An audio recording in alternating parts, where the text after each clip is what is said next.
7가지 권세와 축복은 첫째, 자녀됨의 축복과 권세입니다. 두 번째, 죄사함의 권세와 축복입니다.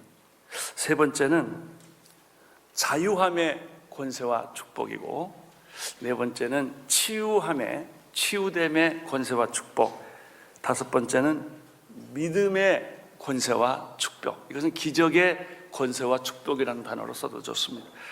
여섯 번째는 성령 세례의 권세와 축복, 마지막으로 의롭다 하심을 입은 것에 대한 권세와 축복입니다. 저는 이 메시지를 준비하면서 여기 7가지 이 권세와 축복 속에 아주 공통된 2가지가 있는 사실을 발견하게 되었습니다. 그 첫째는 과거형으로 되어 있다는 것입니다. 은혜는 과거형으로 되어 있습니다. 이미 주신 것입니다. 영적 권세와 축복은 이제 오는 것이 아니라 이미 주어졌습니다. 우리가 그것을 사용하고 있지 않거나 무시하고 있을 뿐이지, 영적 권세는 이미 주어졌고 영적인 복음의 축복은 이미 주어진 것입니다. 그럼에도 불구하고 많은 그리스도인들이 교회를 다니지만은 영적 빈곤과 부재와 무능력으로 갈등하고 고민하고 있는 사실을 우리는 시인하지 않을 수가 없습니다. 만약 우리들이 이 이미 이루어진 은혜라고 하는 것은요, 이미 이루어진 거예요. 믿음은 이루어질 거예요. 차이가 있습니다. 축복은 이미 이루어진 것입니다. 근데 마치 우리는 이 축복이 이제 이루어질 거라고 생각을 하고 있는 점에 결정적인 실패의 요인이 있습니다. 여러분, 부모가 자녀를 사랑하는 것은요, 아기가 자라서 성장할 때 사랑하는 게 아니라요, 임신할 때부터 사랑합니다. 어머니 뱃속에 아이가 잉태되는 순간에서부터 아버지나 어머니는 그 아이에 대한 조건 없는 본능적인 사랑을 하지 않습니까? 아기가 낳고 나서 자라는 걸 보고 사랑하지 않습니다. 이미 하나님은 여러분을 사랑하시기로 결정을 하신 거예요. 그래서 진정한 영적 권세와 축복은 과거형이라는 것입니다. 이것이 굉장히 중요한 제 발견이에요. 두 번째, 7가지 이 축복에 동일하게 나타나는 것은 믿음과 이 사실을 믿고 선포하면 발견된다는 단순한 진리입니다. 7가지 이 축복을 보면요, 반드시 그 전에 한결같이 믿음이라는, 내가 믿으면, 그렇게 돼 있어요. 내가 이미 너를 다 치료했는데 내게 치유의 기적이 일어나지 않는 것은 내가 믿지 않기 때문이다. 요한복음 11장 4절에 보면 이런 말씀이 있습니다. 나사로의 죽음 앞에서 예수님께서 마르다에게 내가 믿으면 하나님의 영광을 볼 것이다 라는 말씀이 있습니다. 대한민국 국민들이요, 다 소지하고 있는 게 하나 있어요. 국민학교생부터 어른들이 이리까지 핸드폰입니다. 다 여기 있는 분 없는 분 없을 거예요. 핸드폰을 다 가지고 있지만 그것을 꺼내서 숫자를 찍을 때 내가 원하는 사람하고 커뮤니케이션이 돼, 대화를 하는 거예요. 마찬가지로 여러분 모두에게 지금 예수를 믿는 사람이면 누구든지 이 7가지 축복을 이미 다 주셨습니다. 단지 유감스럽게 사용을 안 하고 있을 뿐입니다. 만약 여러분들이 오늘 믿음으로 성경에 기록된 그대로 그것을 사용하고 선포하기만 한다면 그 축복은 바로 여러분의 것이 되고 말 것입니다. 그런데 제가 이 사실을 그날 밤에 깊이 묵상하다가 제 자신에게서 문제가 있는 걸 발견을 했어요. 그것은 7가지 중에서 어떤 것은 확실하게 분명하게 잘 믿고 있는 게 있고요, 어떤 것은 잘 안 믿고 있는 게 있더라고요. 구원에 관한 거, 예수 그리스도를 믿으면 구원받는다, 천국 간다, 죄사함을 받는다는 막 말만 해도 내가 뜨거워요. 그거 확실히 믿는데 뭘 안 믿느냐면 예수님이 너를 치유했다는 말을 안 믿더라고요. 왜냐하면 내가 암 재발을 6번 했기 때문에. 지금도 당뇨가 있고 고혈압 있고 신장이 불화불험 있기 때문에 그 말을 할 때는 내가 주춤거려요. 그 선언을 안 하더라고요. 그런 자신을 발견해요. 그러니까 우리가 믿음을 가질 때 어떤 부분은 확실하게 믿는데 어떤 부분은 의심도 하고 확실하게 선포를 안 하는 부분이 있다는 걸 내가 그날 밤에 발견을 한 거예요. 아마 여러분도 그것은 마찬가지가 아닐까 생각합니다. 따라서 어떤 부분은 영적인 축복을 누리지만은 어떤 부분은 너무 고난이 심할 때, 오해를 받을 때, 사업이 어려울 때, 현실이 고통스러울 때, 아무리 기도해도 병이 낫지 않을 때 우리는 이런 부분을 포기해버린다는 것이죠. 제가 이 사실을 발견을 하고 굉장히 놀랐습니다. 그러면 하나님께서 내 병을 다 치유 이미 하셨어요. 예수께서 채찍에 맞음으로 너는 나음을 입었고, 이게 다 과거형이에요. 예수님께서 십자가를 지심으로 우리의 병과 죄를 다 짊어졌다는 얘기를 수없이 하면서도 실제로 나는 그것을 선포를 못하고 있더라는 거죠. 그래서 그날 밤에 내가 왜 감격스러웠겠습니까? 1시간 동안 이거 선포했거든요. 그랬더니 회복이 일어나기 시작한 거예요.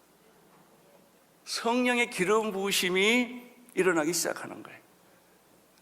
제가 요즘은요, 하루에 100번 이상 1000번까지 이 선포를 합니다. 그게 선포가 나와요. 내 병은 치유되었느니라. 그런데 현실적으로는 아직 안 됐습니다. 그러나 내 병은 치유되었느니라. 할렐루야. 제가 이 비밀을 발견한 거예요. 이 비밀을 발견하고 기도하니까 역사들이 일어났다고 하는 것이죠. 그러니까 내가 흥분 안 하게 되겠습니까? 할렐루야. 여러분이 어떤 어려움과 고난과 역경이 있을 때 우리는 이 고난에 짓눌린단 말이죠. 병에 짓눌린단 말이죠. 현상에 짓눌린단 말이죠. 그러나 여러분들이 내 현상을 믿지 말고, 합리성을 믿지 말고 성경에 기록된 그 원리를 믿고 계속해서 선포해 나가면 성령의 기름 부으심과 능력이 나타난다는 거예요. 이거를 제가 이번에 발견을 하고 엄청나게 제 자신이 굉장히 놀랐습니다. 아이고, 앞으로 우리 오늘 이렇게 큰일이 많이 일어날 거예요. 내가 이제 이걸 발견해가지고 설교할 거니까 오늘도 이 설교를 듣고 여러분이 믿음으로 받아들이는 사람에게는 이런 기적이 일어납니다. 근데 대부분 사람들이 안 믿어요. 예수 믿으면 구원 받습니다라고 전도집회 주제 아닙니까? 믿는 사람인 몇 사람이고 대부분의 사람은 에이, 그럴 리가 있나 그러고 안 믿기 때문에 구원이 없는 거예요. 오늘 저녁 시간에 선포합니다. 여러분의 병은 이미 예수님이 다 고쳐 주셨습니다. 그 사실을 받아들이면 이 시간에도 하나님의 방법으로 여러분들을 치유하십니다. 이것은 마치 뭐하고 똑같으냐면 은혜라고 하는 것은 이 자물쇠와 같아요. 믿음은 열쇠와 같아요. 자물통이 있는데, 이 은혜의 자물통이 있는데 믿음의 열쇠를 가지고 그 자물통을 열면 기적이 일어나는 거예요. 근데 내가 아무리 열쇠를 가지고 있어도 믿음을 사용하지 않으면 자물통은 그냥 있는 거예요. 오늘 나는 하나님이 주신 믿음, 그래서 믿음은 선물입니다. 선물. 이 믿음의 선물을 사용하십시오. 그리고 그것을 은혜의 열쇠통에다가 꼽으십시오. 그리고 그것을 믿음으로 여십시오. 그러면 저주가 이미 떠났고 병은 치유됐고 당신은 사망 권세로부터 자유함 받은 이 놀라운 영적 은혜들이 여러분의 기도와 여러분의 삶과 여러분의 생각과 사고방식에 이게 흘러 넘치기 시작을 합니다. 그렇게 보면 미래라는 것이 그렇게 아름다워요. 미래가 그렇게 희망적이에요. 우리 민족을 보는 눈, 제가 작년만 해도요 이 나라 때문에 고민을 너무 많이 했어요. 이러다가 이 나라가 어떻게 되는 게 아니냐. 그런데 금년에 들어서 하나님이 제게 새로운 생각을 주셨어요. 걱정하지 마라. 걱정하지 마. 내가 이 나라를 다스린다. 내가 이 민족을 축복한다는 메시지가 나한테 왔어요. 그 다음부터 아무리 정치가, 경제가, 사회가 불안해도 저 불안하지 않는 믿음이 생겼어요. 이거 됩니다. 괜찮습니다. 이것은 지나가는 과정인데 이 과정이 지나면 하나님의 축복이 옵니다. 그런 강렬한 믿음이 제 마음에 저를 사로잡기 시작을 했어요. 그러니까 나라가 좀 변하는 것 같더라고요. 여러분, 우리나라 변합니다. 걱정하지 마세요. 하나님이 이 민족과 이 나라를 지켜주시고 여러분을 지켜주십니다. 이 믿음을 갖기 시작하면서 내 기도나 내 삶이나 내가 움직이는 것이나 내가 행동하는 게 다 달라져요. 환경이 변해서 내가 바뀌는 게 아니라 내 안에 이 믿음의, 성령의 믿음이 들어오면 미운 사람도 사랑스러워지고 용서 못할 사람이 없고 어떤 악조건 속에서도 살아나고 일어나는 용기와 희망과 영적 에너지가 분출한다는 거예요. 이 7가지 축복 중에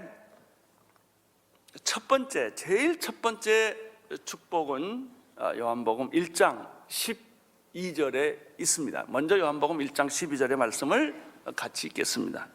시작. 영접하는 자, 곧 그 이름을 믿는 자들에게는 하나님의 자녀가 되는 권세를 주셨으니. 여기서 중요한 게 있어요. 그것은 영접하는 자, 곧 그 이름을 믿는 자들에게. 우리 1대1 이거 얼마나 많이 했어요. 근데 다 지나가요. 능력이 안 걸려요. 다 외웠지만 안 걸려요. 왜냐하면 한 단어를 여러분들이 관심을 안 가졌기 때문에. 그게 뭐냐면 하나님의 자녀가 되는 권세를 주셨으니라는 말이에요. give가 아닙니다. 준다. will give, 줄 것이다가 아니에요. 성경에는 gave라고 되어 있어요. 이미 주셨습니다. 이미 하나님의 자녀가 되는 뭘 주셨어요? 권세를 주셨습니다. 할렐루야.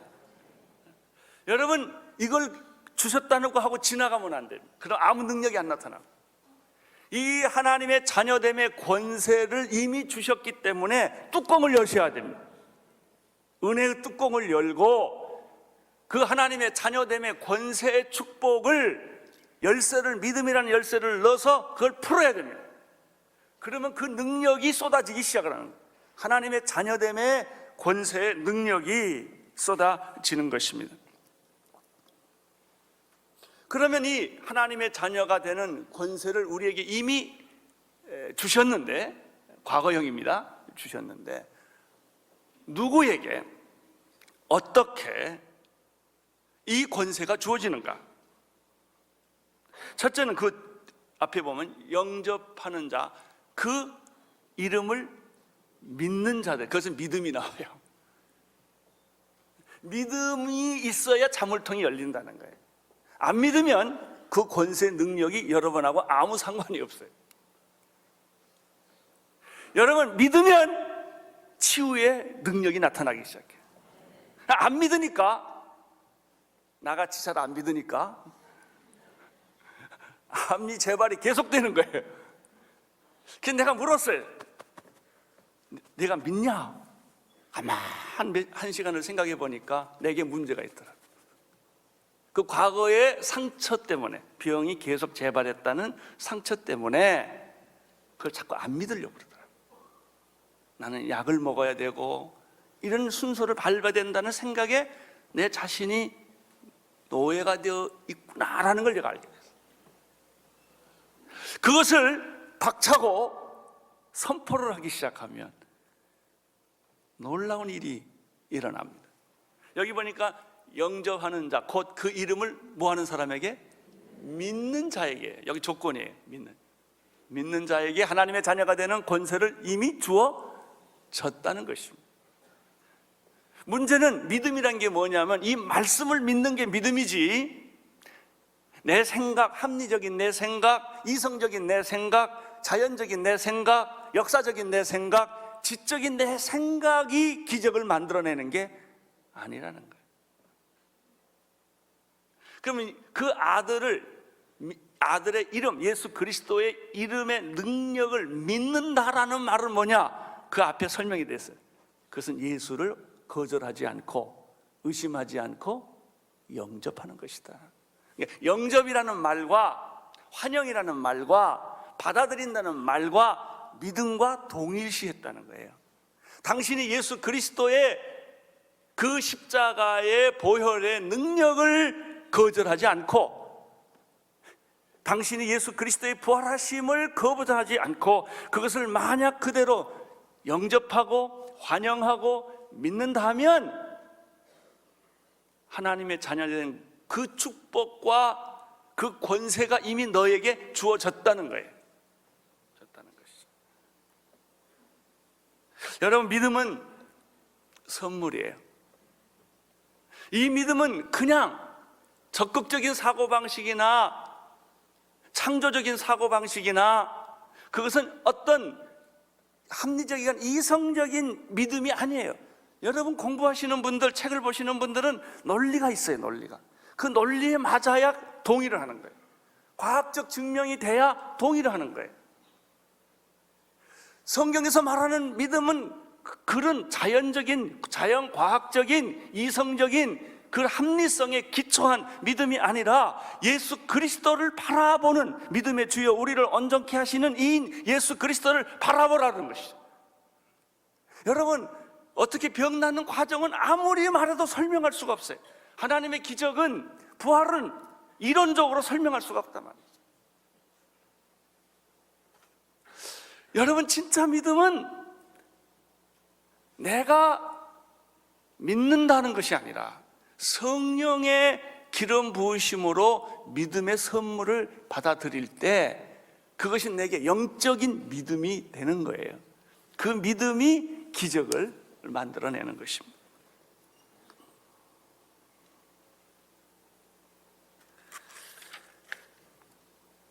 그러면 예수 그리스도는 어떤 분이신가라는 질문을 하지 않을 수가 없어요. 믿음은 다른 게 믿음이야. 내 생각이 믿음도 아니고 합리성이 믿음도 아니고 자연과학적인 실증된 경험이, 실증된 결과가 믿음이 아니라 참 믿음은 예수 그리스도를 바라보는 게 믿음이에요. 예수 그리스도를 환영하는 게 믿음이에요. 예수 그리스도의 능력을 받아들이는 게 믿음이에요. 근데 그게 잘 안 돼요. 얼핏 됩니다. 근데 깊이 안 됩니다.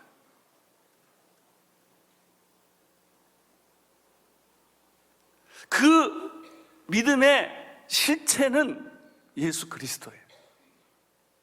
그 믿음의 실체이신 예수 그리스도에게 계속해서 접근해가고 그 믿음을 갖고 나가면 놀랍게도 그 믿음이 내 안으로 들어온다는 거예요. 예수 그리스도를 보는 믿음이 내 안에 들어, 이성을 뚫고 자연과학적인 내 경험의 세계를 뚫고 내 육체적인 그 사고의 세계를 뚫고, 이게 안 뚫어집니다 보통. 그 뚫고 그 능력이 임하기 시작을 하는 거예요. 여러분, 죽은 자가 살아날까요? 이걸 제일 못 믿은 사람이 마리아예요. 마르다. 그러니까 예수님이 나사로가 다시 살리라 그랬더니 아멘, 살긴 사는데요, 그날 마지막 날에 다시 살 겁니다 이렇게 말했어요. 지금 살 거라는 말을 절대로 마르다가 믿을 수가 없었던 거예요. 그렇게 예수님을 사랑하고 따라다니고 말씀을 들었지만은 그게 자기 이성의 세계나 상식의 세계나 경험의 세계에서 그 말씀이 뚫고 들어올 길이 없는 거예요. 그러니까 예수님이 그럽니다. 아니야, 그게 아니고 지금 살아난다. 예수님 이러니까 마르다가 못 믿을 수가 없는 거예요. 마지막 날에 살 것을 내가 아나이다 이랬어요. 내가 믿으면 영광을 보리라. 그 말이 그 말이에요. 그 내가 경험의 세계, 이성의 세계, 상식의 세계를 뚫고 하나님의 내 말씀을 받아들이면 내가 나사로가 살아나는 것을 보게 될 것이다, 이런 얘기죠. 그 말씀은 오늘도 여러분과 나에게 동일하다는 거예요. 그래서 귀신 들린 어린아이를 가지고 있는, 벙어리고 되고 귀신 들린 아이를 가지고 있는 부모가 제자들한테 귀신 쫓아달라니까 못 쫓았어요. 예수님한테 가서 쫓아달라고 그러니까 쫓아줬어요. 왜 우리는 이런 것이 되지를 않습니까? 라는 질문을 한 것을 여러분들이 기억을 할 것입니다. 다 똑같은 논리예요. 똑같은 논리예요. 안 믿거든요. 현상을 봤는데 안 믿거든요. 예수님의 제자들이 부활을 봤는데 고기 잡으러 돌아갔거든요. 그게 무슨 말일까요? 안 믿었다는 소리입니다. 자기 눈으로 부활하신 예수가 있는데도 안 믿어지는 게 우리의 이성입니다. 십자가에 못 박혀 죽으시는 예수 그리스도를 보는데도 안 믿어지는 게 우리의 이성입니다. 이성의 문을 뚫고, 믿음의 세계라는 것은 불합리한 세계라는 뜻이 아니에요. 또 다른 차원의 다른 세계라는 뜻이에요. 여러분, 이성의 세계와 믿음의 세계를 놓고 볼 때 믿음의 세계는 주먹구구식이고 감정적이고 그냥 아무 이론도 논리도 없는 세계라고 착각하는 것은 큰 오산이에요.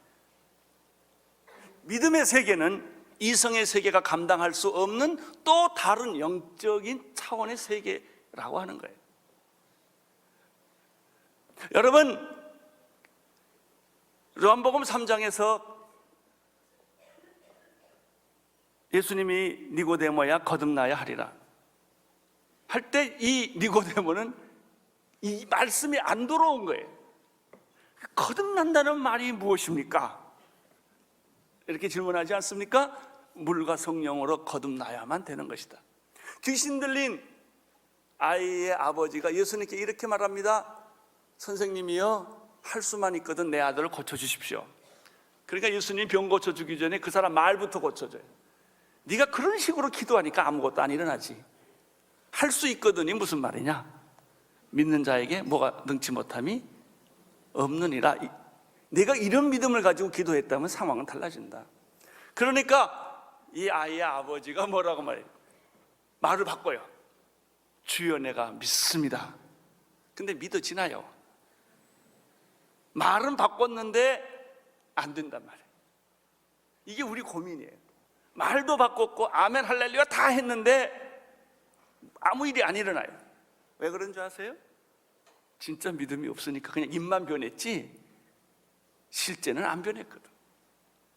그러니까 이 남자가 예수님께 이런 말, 아버지여 내가 믿습니다 라고 보니까 믿음의 실체가 없는 거예요. 나의 믿음 없는 것을 도와주십시오.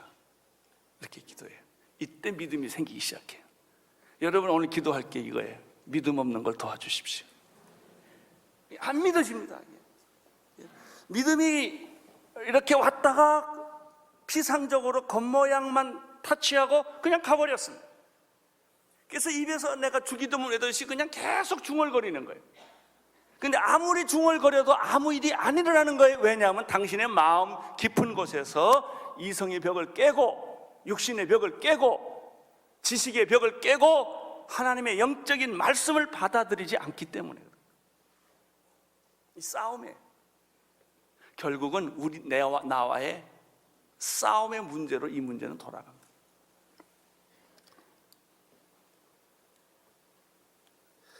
그러면 예수 그리스도는 어떤 믿음의 실체인 예수 그리스도는 어떤 분입니까? 예수 그리스도를 영접하고 믿는 것이 축복의 제1신호탄인데 예수는 어떤 분이십니까? 1절을 보십시오. 시작. 태초에 말씀이 계시니라. 이 말씀은 하나님과 함께 계셨으니 이 말씀은 곧 하나님이시다. 여기에 예수님이 말씀으로 나타납니다. 이 말씀은 태초에 하나님과 함께 계셨고 그 말씀이 예수님이 곧 하나님이라는 것입니다. 믿음의 실체는 예수님인데 그 믿음의 실체인 예수님은 태초에 하나님으로 존재했던 분이라는 것이죠. 그러니까 하나님이라면 부활이 무슨 의미가 있어요? 생명을 만드시고 우주를 창조하시는 분이 죽은 자 살리는 거 뭐 그렇게 어려워요? 그 간단한 거예요. 2절, 3절을 보십시오. 시작. 그가 태초에 하나님과 함께 계셨고 만물이 그로 말미암아 지은 바 되었으니 지은 것이 하나도 그가 없이는 된 것이 없느니라. 예수님은 어떤 분이냐면 태초에 하나님과 함께 천지를 창조하신 장본인이었다는 거예요. 이 고백이 왜 중요한지 아세요? 그런 분을 내가 믿는다 그 말이에요. 천지도 창조했다면 하나님 못하실 게 뭐 있냔 말이에요. 물 위로 걸어가건 문둥병이가 낫건 귀신이 나, 이게 무슨 의미가 있냐. 그가 하나님이라고 믿는다면, 그가 하나님의 아들이라고 믿는다면, 그가 우주를 창조하신 장본이라는 사실을 내가 믿는다면, 이게 믿음의 실체가 그런 거예요. 그냥 예수 이름을 믿는다는 게 아니고 그가 태초에 하나님과 함께 계셨고 그분이 하나님이셨고 그분이 태초에 우주를 창조하신 장본인이었다는 사실을 내가 믿을 때라는 말이에요. 자, 4절 5절을 보세요. 시작. 그 안에 생명이 있었으니 이 생명은 사람들의 빛이라 빛이 어둠을 비추되 어둠이 깨닫지 못하더라. 예수 그리스도는 어떤 분이신가? 천지를 창조하신 하나님이신다. 하나님과 동일하신 분이시다. 근데 그분 안에 뭐가 있다? 생명이 있다. 또 그분 안에 뭐가 있다? 빛이 있다. 생명과 빛을 소유하신 분이 예수 그리스도이시다. 따라서 내가 죽음의 질곡 앞에 섰을 때 뭐 병이라는 게 뭐예요? 병이 계속되면 죽는다는 소리예요. 내가 병에 갇혔을 때, 절망에 갇혔을 때, 어둠에 갇혔을 때, 마귀에 짓눌려 있을 때 예수 그리스도가 내게 오면 그분은 생명과 빛이기 때문에 모든 죽음의 세력을 꺾고 모든 어둠의 세력을 깨뜨리고 들어오시는 분이 누구시다? 예수 그리스도이시다. 내가 이분을 믿는다 그 말이에요. 이분을 믿을 때 그 놀라운 영적 기적과 능력들이 나타난다는 얘기입니다. 자, 좀 더 보겠어요. 6절, 8절 시작. 하나님으로서 보내심을 받은 사람이 났으니 이름은 요한이라. 저가 증거하러 왔으니 곧 빛에 대하여 증거하고 모든 사람으로 자기를 인하여 믿게 하려 함이라. 그는 이 빛이 아니요 이 빛에 대하여 증거하러 온 자라. 한 사람을 소개하고 있어요. 세례 요한이에요. 그 사람은 빛이 아니고 빛을 소개하는 자예요. 이 예수 그리스도가 하나님이시고 태초에 천지 창조했던 주역이시고 예수 그리스도 안에 생명이 있고 예수 그리스도 안에 빛이 있어서 죽음의 모든 세력을 꺾으시고 어둠의 모든 세력을 추방시키시는 분이 예수 그리스도인데 이 예수 그리스도를 증언하기 위하여 온 사람을 한 사람 소개하는데 세례 요한이에요. 세례 요한은 빛이 아니고 빛에 대하여 증거하는 사람이라고 하는 것입니다. 다 초점은 다 예수 그리스도예요. 예수 그리스도. 자, 9절에서부터 11절까지 읽어 주십시오. 시작. 참빛 곧 세상에 와서 각 사람에게 비추는 빛이 있었나니 그가 세상에 계셨으며 세상이 그로 말미암아 지은 바 되었을 때 세상이 그를 알지 못하였고 자기 땅에 오매 자기 백성이 영접치 아니하였다. 영적인 비참한 현실을 보여줍니다. 참 빛이 왔지만 사람들은 빛을 거절했다는 거예요. 그를 알아보지 못했다는, 그를 알아보지 못했고 그를 환영하지 못했고 오히려 그를 잡아다 십자가에 못 박혀 죽었다는 거예요. 여러분 이게요, 이 지금 제가 1절부터 지금 11절까지 쭉 성경대로 따라왔는데요, 이 사실을 들으면서 아멘, 그렇지, 아멘 그러면요 그 기적이 그 순간에 막 나타나요. 그래서 내가 놀란 거라니까요. 예수님은 생명이다 그러면 그걸 여러분이 입으로 선언하고요, 선포하고 그걸 믿으면 죽음의 세력이 떠난다니까요. 병이 떠나가요. 예수님은 빛이라고 그것을 정말 믿으면 내 안에 있는 눈에 안 보이는 어둠의 세력, 마귀의 세력, 저주의 세력들이 그 순간에 없어져 버리는 거예요. 그러니까 이 말을 그냥 지나갈 수가 없는 거예요. 이게 할렐루야. 오늘 그런 일이 아침에 일어나기를 바랍니다. 오늘 아침에 이 예수님에 대한 소개를 들으면서 병이 낫고 어둠의 세력이 떠나가고 여러분 마음속에 자살하던 생각, 우울증 생각, 비참한 생각들이 순식간에 이게 또 어디 갔지? 제가 이번에 그 정상기 총영사님 집에 가서 예배를 드릴 때 거기에 가정부가 있었어요. 이 사람이 예수 믿지 않는 사람인데 세례를 받았어요. 우리가 그 집에 세례를 주고 안수하고 축복하고 나왔는데 우리가 떠난 이후에 전화가 온 거예요. 이분이 몸이 너무너무 아파가지고 어깨가 아주 짓누르고 손을 쓸 수 없을 정도로 아팠다는 거예요. 그런데 안수를 받는데 어떤 은혜를 체험했어요, 이 부인이. 근데 그 다음날 지나갔는데 하나도 안 아프더래요. 그런데 내일이면 아프겠지, 그 믿음을 가지고 내일 아프기를 기대했는데 안 아프다는 거예요. 그 다음날은 아프겠지. 그게 일주일을 갔대요. 그 일주일 지나서 주인에게 내가 안 아픕니다 이거예요. 그 자매님은 세례 받을 때 예수님의 능력이 임한 거예요. 예수님 능력이 이 자매에게 임한 거예요. 그러니까 왜 났는지 모르는 거예요. 왜 안 아픈지도 모르는 거예요. 예수님의 생명과 빛의 역사가 이 자매님이 모르는 사이에 세례를 눈물을 흘리면서 간절히 받은 것밖에 없는데 그런 일이 일어난 거예요. 나는 여러분들이 길 가다 병 낫게 되기를 바랍니다. 그냥 집에 가보니까 병 다 났어. 예? 이게 이 예수님을 바로 알면, 예수님의 능력을 바로 알면, 예수님 안으로 바로 들어가면 예수님이 가지고 있는 태초에 천지를 창조했던 그 능력이 다시 살아나는 거예요. 살아나는 거예요. 생명의 능력, 빛의 능력. 이것이 내가 너에게 하나님의 자녀되는 권세를 어떻게 했어요? 주셨다는 말. 그러면 하나님의 자녀되는 권세는 무엇일까요? 그것은 하나님이 예수님에게 주신 하늘과 땅의 모든 권세예요. 이제부터 묵상을 할 차례입니다. 그 모든 자녀됨의 권세라는 것은 예수님이 가지고 있는 모든 영적인 오토리티를 누구한테 주었다? 있어요, 없어요? 있어요, 없어요? 있죠. 말하기엔 좀 부끄럽지만 있는 거예요. 근데 그 있다고 말하는 게 굉장히 쑥스러운 거예요. 쑥과 이게 잘 안 되는 거예요. 나 같은 사람이 뭐 그런 능력이 있겠나. 자꾸 이걸 내 이성이 거부하는 거예요. 이성이. 그래서 뭘 해야 돼요? 믿음으로 뭘 해야 돼요? 선포해야 돼요. 선포. 안 믿어질 때는 뭐 해야 돼요? 선포해야 돼요. 하늘과 땅의 모든 권세를, 예수님이 주신 권세를 누구한테 주셨다? 좀 황당하지만 주셨다. 그렇게 믿으세요. 선포하세요. 그 처음에는 안 돼요. 여러분, 우리가 믿음으로 의롭다함을 받았다는 말은 수천 번을 하니까 이제는 자연스러운 거예요. 예수 믿으면 천국 간다는 게 자연스럽죠? 왜? 처음에는 안 자연스러웠어요.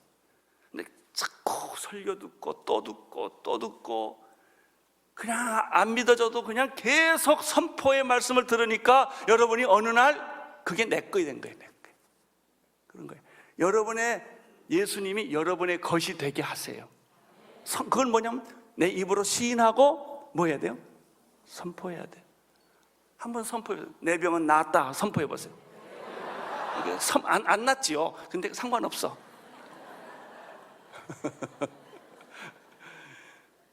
내 미래는 축복이다 한번 해보세요.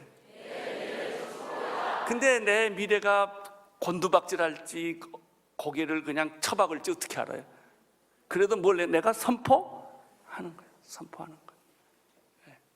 이 선포가 믿음하고 같아요. 여러분 하나님의 자녀가 되었다고 뭘 해요? 선포하셔야 돼요. 여러분 자녀가 됐다는 말은 상속을 받는다는 뜻이에요. 여러분 하나님 나라의 천국 기업을 상속을 받기로 결정되어 있습니다. 그 하나님의 그 유서에 다 썼어요. 하나님은 유서가 없지요. 예를 들면 그렇단 말이죠. 여러분, 하나님 아버지의 사랑과 용서를 값없이 받기로 결정되었습니다. 애는 태어나서 사랑받는 게 아니라 임신할 때부터 사랑받는 거예요. 그 애를 봤어요? 안 봤어도 임신한 엄마는 이 아이를 사랑하는 거예요. 하나님은 여러분이 어떤 짓을 해도 사랑하기로 결정하셨어요. 이 사실을 자꾸 내가 생각하는 거예요. 그러면 그 축복이 현실화되기 시작하는 거예요. 권세를 주셨고 축복을 주었어요. 이 축복은 뭐냐면 하나님하고 그렇게 내가 친해져. 하나님 그러면 죽고 못 살아. 너무 좋아가지고 그런 감정이 생기는 거예요. 그런 감정. 하나님이 여러분을 보호하여 주세요. 여러분, 내가 어려울 때 부모가 나를 보호해 준다는 믿음을 갖는 거예요. 내가 잘못해서 사고 쳤지만 부모님은 날 도와준다는 믿음을 자녀들은 갖는 거예요. 보호, 인도, 공급, 양육, 이게 아버지와 아들과의 관계. 그런데 여기에 우리를 시험 들게 하는 자가 있어요. 요한복음 8장 44절을 한번 같이 읽겠습니다. 시작. 너희는 너희 아비 마귀에게서 났으니 너희 아비의 욕심을 너희도 행하고자 하느니라.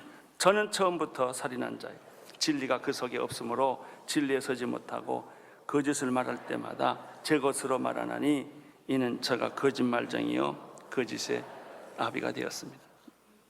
여러분, 이런 것이 아버지, 아들이 된 이 축복이 있는데 어느 날 마귀가 와서 나를 헷갈리게 만드는 거예요. 왜냐하면 너는 원래 본래 누구의 아들이었어요? 마귀의 아들인 거예요. 마귀하고 너무 오래 살아가지고 여러분의 성격도 귀신 성격 된 거 아세요? 근데 그 사람은 개성이라고 착각하고 있죠. 그게 개성이 아니고 귀신 성격이에요.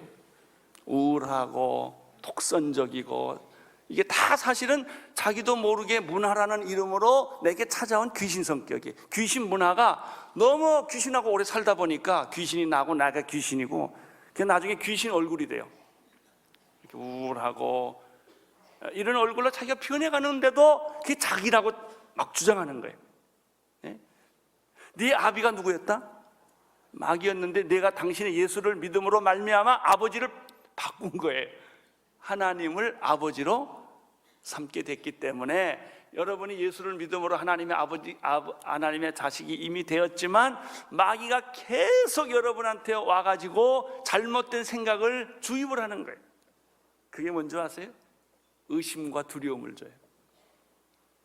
네가 하나님의 아들이라고?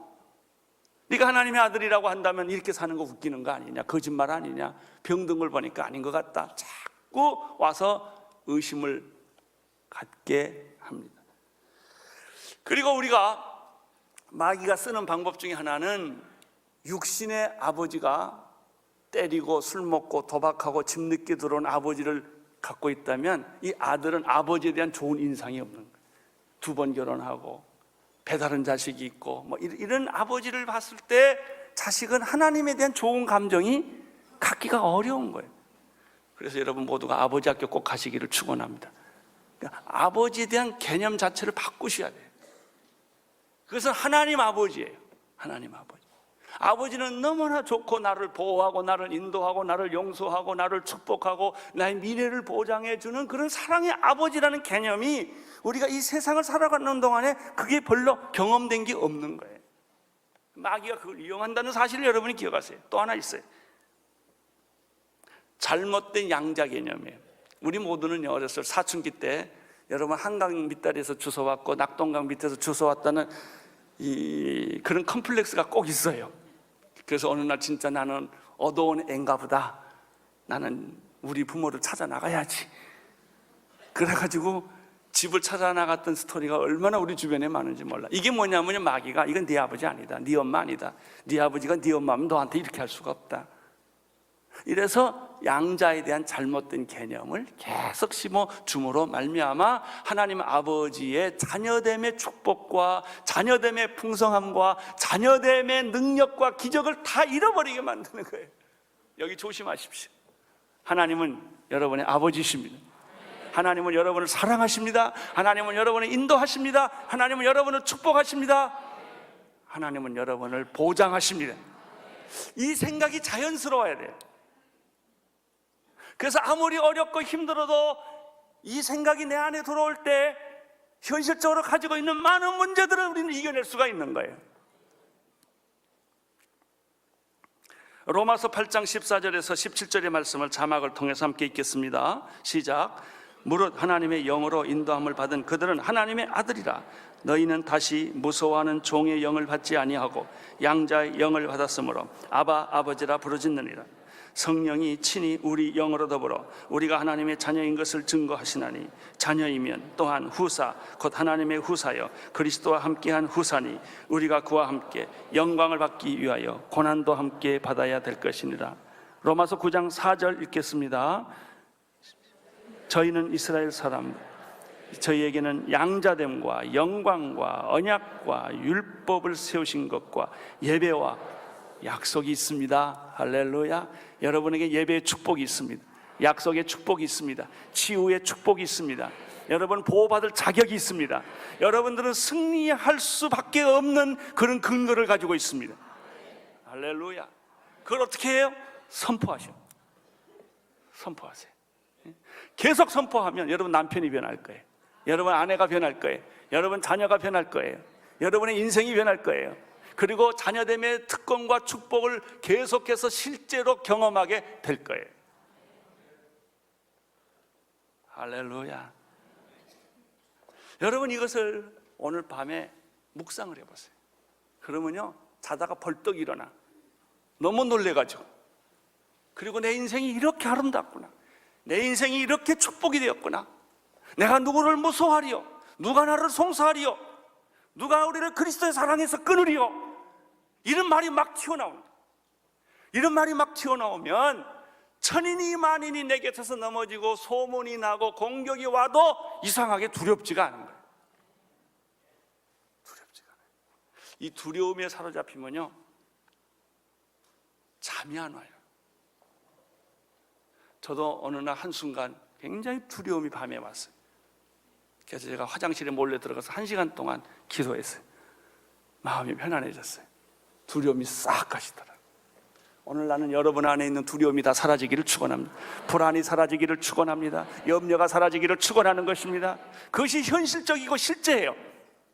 그렇지만 여러분의 찾아온 모든 두려움과 염려와 근심과 걱정과 소극적인 생각들은 예수의 이름으로 사라질지어다. 생명이 여러분 안에, 나는 하나님의 축복받은 자녀가 되었다. 그 자녀가 된 것을 여러분들이 누리셔야 됩니다. 누리셔야 돼요.